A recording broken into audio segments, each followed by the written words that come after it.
ஏதாவது பாடி கொண்டு வராங்க. தரெல்லாம் அடிக்க வச்சுருக்காங்க. எவ்வளோ எரிஞ்சிட்டு இருக்கு பாருங்க.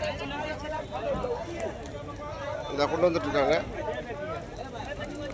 உள்ளே எரிஞ்சிட்ருக்கு. இதெல்லாம் எரிஞ்சு இப்போ எத்தனை ஒரு சைடில் 3-4 எரிஞ்சிட்ருக்கோம். இந்த பாடி வச்சுருக்காங்க. அடுத்து கொளுத்துறது மட்டும்தான் பாருங்க. இந்த அடுத்த பாடி ரெடி ஆயிடுச்சு பாருங்க.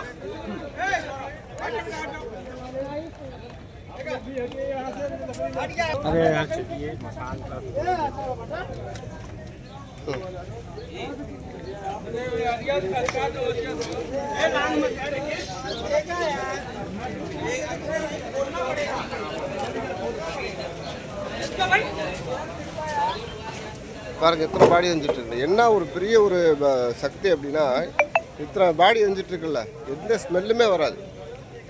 எல்லாம் பக்கத்தில் எல்லாமே இருக்கிறாங்க, ஒரு ஸ்மெல்லு வராது. அதான் பெரிய விஷயம். ரெண்டாவது இங்கே காக்கா பறக்காதுன்னு சொல்லுவாங்க. காக்கா பறக்காது. ரெண்டாவது இந்த ஸ்மெல்லு வராது. எத்தனை பாடி ஒரு சைடில் 4.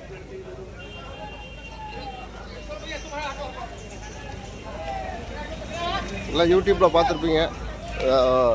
சமூக வலைத்தளத்தை தான் மட்டும் பார்க்க முடியும். நான் நேரில் வந்து பார்க்குறது பெரிய ஒரு வாய்ப்பாக நினைக்கிறேன். இதை நிறைய இடத்துலேருந்து கொண்டு வருவாங்க.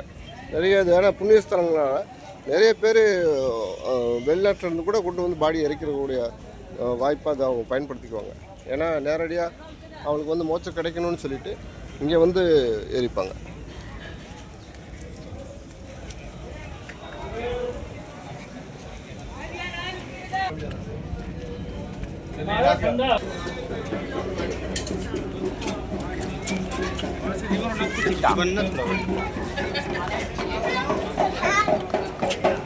கோரிகள்